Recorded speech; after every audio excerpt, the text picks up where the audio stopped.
I got up and I decided to wash my hair today, like my actual hair. And I was like, it's a snow day, so let's just cleanse. Like the earth is technically cleansing itself, whether the storm was manufactured or not, right? The earth is getting a nice cleanse. It's cold, it's still. And I felt like I wanted to wash my hair. My brain feels so good. And as you're doing different tasks, you think of stuff, right? So as I'm in there and I'm like, no limit, no limit. What about no limit? Master P and his artists put out album after album. One of his artists was dropping something every week. Every fucking week, his artist was dropping something. And I said, in a way, you're already doing that because we're doing this vlog daily, right? And then every Saturday at 10 a.m., we're dropping Convo and Co. Every 15th and last day of the month, we're dropping Life, Lust, and Lies. And I do need to honestly get in the studio and drop these right here, Reminisce Life After Death. I do need to drop those. But I sat here and I said, you have to over not necessarily populate, but you have to overly push yourself out there. What are we doing? What is the fucking point of all of this? What is the point of all of this to me? And it's just like, because I know deep in grief one day, somebody was talking to me and I was being a fucking negative Nancy because I earned the right to be a fucking negative Nancy. And I was like, all I'm doing this shit is just to fucking die. And it's true. Everything you do, everything you want to accomplish in this realm, you die out of it. But the impact that you make can can be bigger, you know, unfortunately sometimes after your death, but it's the shit that I want to accomplish while I'm here and while I'm alive, and that's what keeps me going. And a lot of people have to figure out what keeps them going because it's so easy to quit. It's so easy to quit. It's so easy to stop. And it's so easy to let motherfuckers try to trick you, because they will, out of your fucking spot. How do you let somebody trick you out of your fucking spot? And I can't have nobody trick me out of my spot, baby. No way, no way. No matter which way you wash it, you can't trick me out of my spot. If you were able to get my spot, I let you have it. Hello. And that goes for relationships too. And that goes for fucking relationships too. I just sit and I think about all of the red flags that I deliberately decided to look past because, people need love too. And every time I look past a red fucking flag,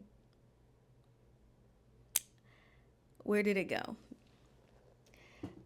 I've often said it before, and I've said it before, like in my private conversations, that I notice when I have friendship breakups, nigga breakups, whatever the breakups, people run online and they want to throw this narrative out about me. And the reason why I'm thinking about that is because as I was braiding my hair down, I was watching a podcast called Dear Ticia.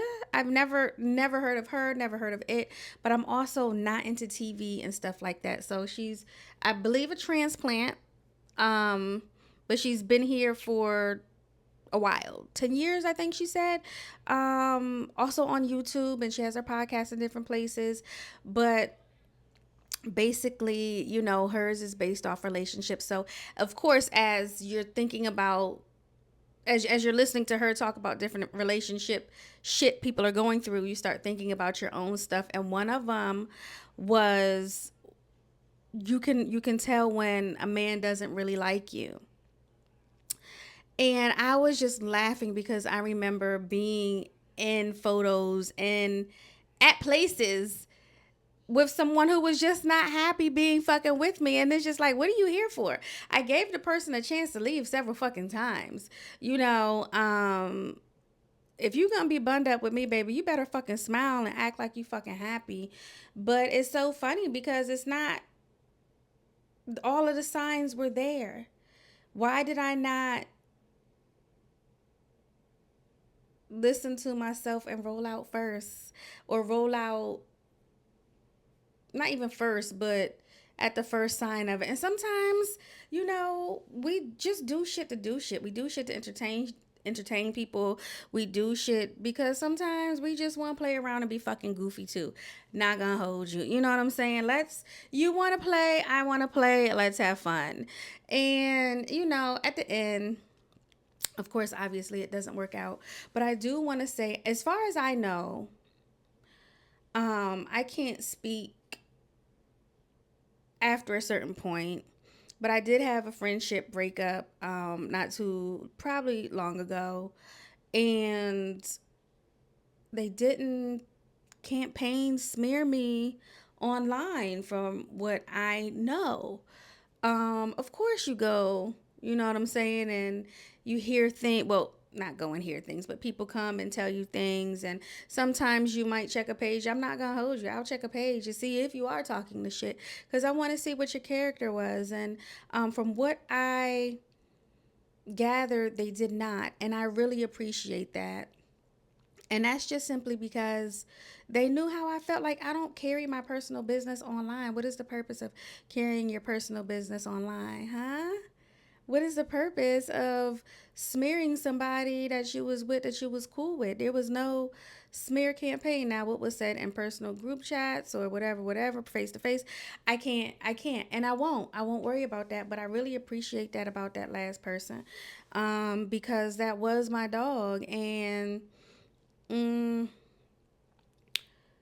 life decisions will change paths of those in each other's lives, and that's the honest truth, with no shade. Life changes paths, and that's all I could say about that. Now, I believe the last few men that I've had openly, huh?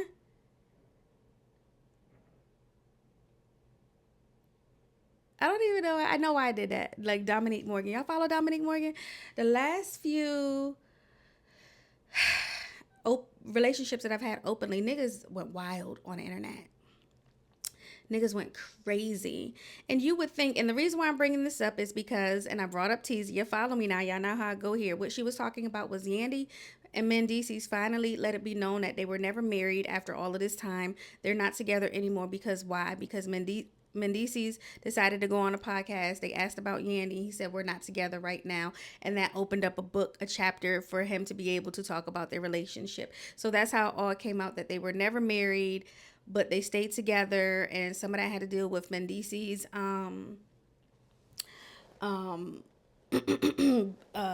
what's the word I'm looking for? His criminal shit. I think that's a power play and a power move by Yandy. You never really want to see people. She fought hard for that shit. So when you see somebody fight for something that they really want, true love, you don't want it to necessarily end for them. But people, reasons, seasons, right? And just because technically you're not married on paper doesn't mean legally she still doesn't hold a ground, anything in his life, contracts, etc., right? That had me thinking about pre-nups, post-nups, and all the nups. And it's just good. Tizia made a very good comment, and she goes, I want to deal, the saying goes, before I get to where I'm going, the saying goes, who you marry is never who you divorce. And we know that because men are very nasty, vile motherfuckers when it comes to ending a relationship. But she was like, I want to be with someone that even when it's over, they're like, we not playing that shit. And I totally agree. And it's hard to come by men that won't campaign smear you when something is over. They love to yap. They want to prey on other people for them. It's an emotional manipulation that they do to other people. And it gets me thinking, like, if y'all know niggas ain't shit, what makes you think other niggas ain't shit to all the bitches? But you like what you like, you deal what you deal with, and